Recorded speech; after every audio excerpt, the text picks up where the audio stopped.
l'alphabet, etc.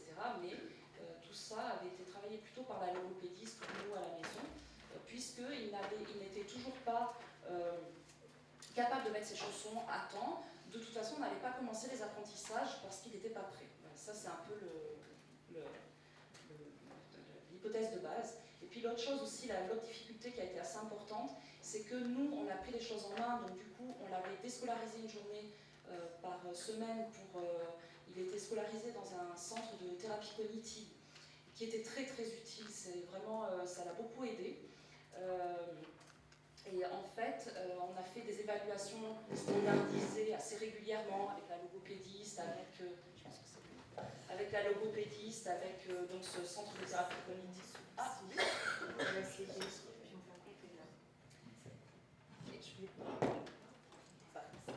voilà, vous m'entendez? Oui. Donc, il nous disait, alors, et à chaque fois, je faisais faire des bilans et je les donnais donc à la maîtresse, à l'institution.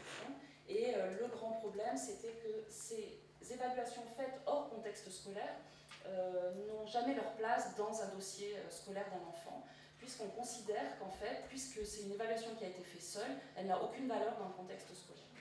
Alors ça, je me suis beaucoup battue pour que ça ne soit pas le cas, mais je n'ai pas eu gain de cause, parce que Sacha, finalement, comme il dit, il fait le clown, ça veut dire qu'il s'ennuie tellement. Parce que je me suis rendu compte qu'il y avait des exercices, ça faisait 3 ans qu'il faisait le même exercice. 3 ans qu'il avait la même classe, et 3 ans qu'on lui demandait en français de lire les prénoms de ses camarades avec qui il est depuis 3 années.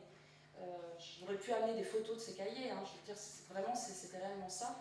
Et donc j'ai eu beau insister pour leur dire, mais enfin, pourquoi vous ne prenez pas pour acquis son niveau, quitte à aller un petit peu en dessous, et puis construisez à partir de là, parce que là, il s'ennuie.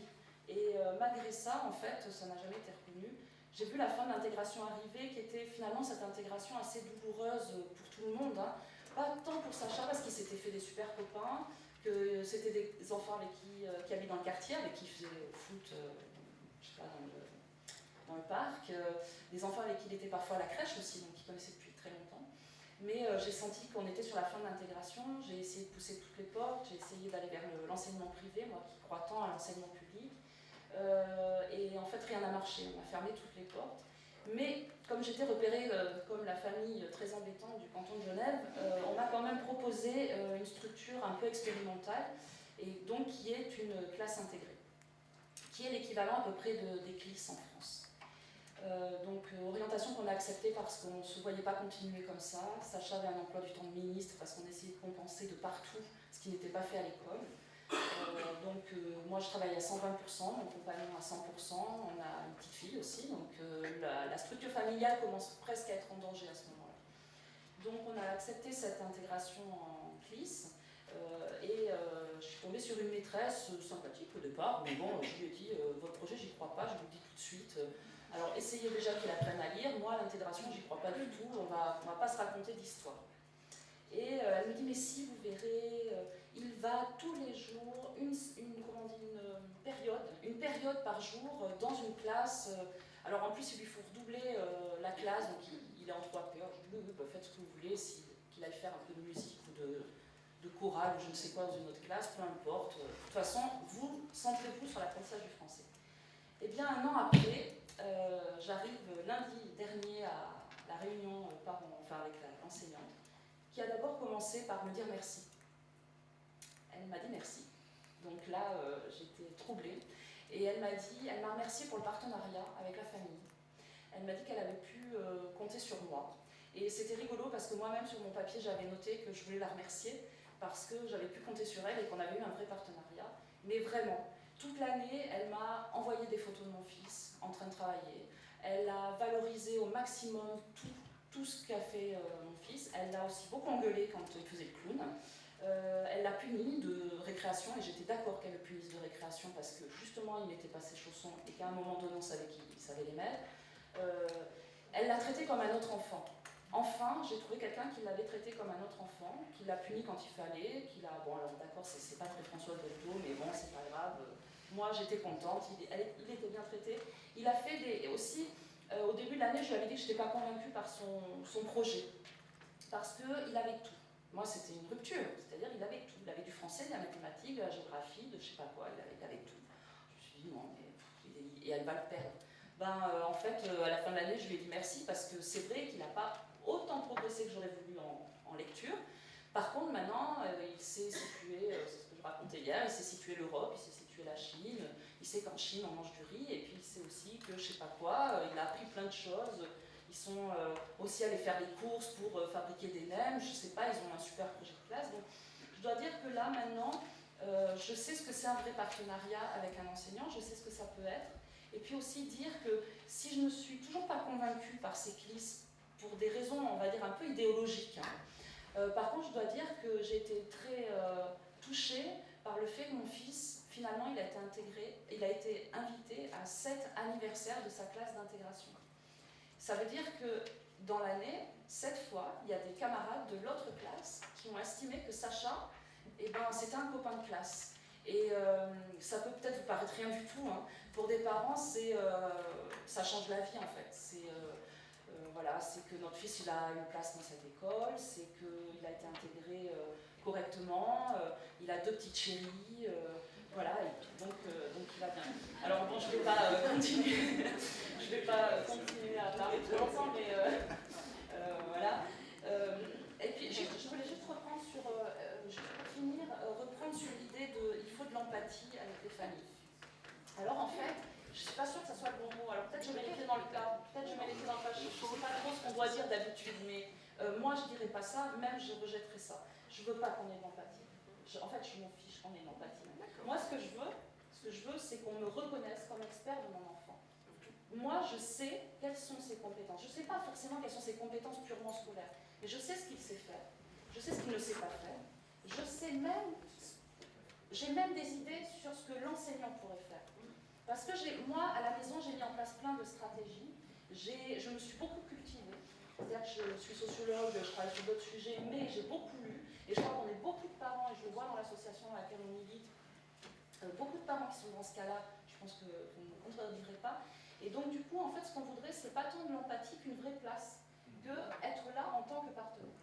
Et donc, du coup, je suis pas sûre. L'empathie, ça a un double sens. C'est-à-dire. Alors voilà. Et je suis pas sûre que ce soit le plus joli mot à employer pour le famille. Voilà. Mais ça n'exclut pas le fait de les reconnaître comme ceux qui connaissent le mieux leur enfant. Derrière empathie, pour moi, il y a ça. C'est-à-dire qu'on n'est pas simplement le professionnel qui connaissons mieux que tout le monde ce qu'il faut faire pour l'enfant. Moi, je reconnais d'abord les parents comme parents, c'est-à-dire leur parentalité avant moi, mon professionnalisme. Je crois que ça fait partie pour moi de l'empathie.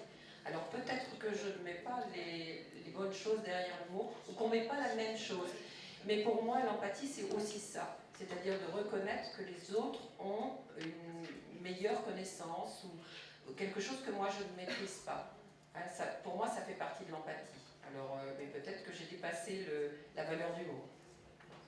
En tout cas, une chose est sûre, c'est que dans les travaux qu'on mène avec Corinne Mérigny sur le partenariat, on voit que, et il y en a 50% dans la salle, les enseignants spécialisés qui ont développé une réelle expertise à comprendre le point de vue des gamins. C'est-à-dire que là où, toi, en tant qu'enseignante de classe, tu es déjà prise par la norme scolaire et la gestion du groupe, l'enseignant spécialisé, lui, il se retrouve avec des jeunes souvent en difficulté, il va essayer de reprendre le point de vue du gamin. Et donc ça, c'est souvent appelé dans le métier de l'empathie, mais pas du tout au sens affectif du terme. Hein. C'est juste essayer de comprendre le point de vue d'eux. Et nous, ce qu'on constate, c'est que quand les métiers évoluent, quand les métiers glissent d'une aide à l'élève à une aide aux professionnels et aux équipes, cette capacité d'empathie chez les enseignants spécialisés, elle se transfère. Et donc, par exemple, les enseignants référents, ils vont avoir cette capacité à... Non, tu ne veux pas parler? Si, je suis pure, c'est dans tellement que je suis Serge. Mais c'est pas grave, je peux bien parler. Qui c'est qui reste comme enseignant référent? Une, deux, trois. Tout ce qu'on a vu dans les recherches sur les enseignants référents, c'est que justement cette capacité d'empathie, elle se transférait et on avait des professionnels qui étaient capables justement de prendre en compte le point de vue des uns et des autres, et quand dans certaines réunions la dissymétrie était trop forte entre par exemple le secteur médical qui faisait preuve peut-être une forme de surplombance, et ben, l'enseignant référent était vigilant à rétablir les équilibres et les parités. Donc on a un secteur médical qui a été pointé du doigt deux, trois fois. Est-ce que Odile... Oui, je vais essayer de pas être très longue pour laisser la place pour répondre aux questions. Il me semble que notre métier, nous avons de la chance d'être sortis d'un cabinet. Nous ne travaillons pas au cabinet médical.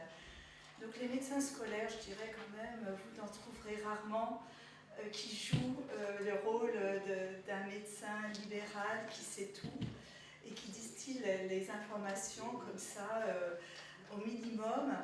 Je ne pense pas qu'on abuse, entre guillemets, de notre pouvoir médical, d'ailleurs, qui est... Parce que nous sommes des médiateurs, et je voudrais dire que l'essentiel de notre métier, c'est l'écoute. Effectivement, alors, c'est pas mon micro, je vais traduire quand même. L'écoute des familles, moi je pense que vous êtes sociologue, et ce que vous avez dit d'ailleurs, c'est touchant, c'est très représentatif, c'est un témoignage très fort. Et moi j'aimerais aussi parler des parents analphabètes ou étrangers qui n'auront pas la possibilité d'aussi bien exprimer les compétences, les savoirs et les non-savoirs de leurs enfants. Ils savent. Et si on se donne un petit peu de temps, eh bien on a beaucoup d'informations sur comment ça se passe à la maison, comment les parents effectivement s'occupent de l'enfant différent, comment il est avec la fratrie. Je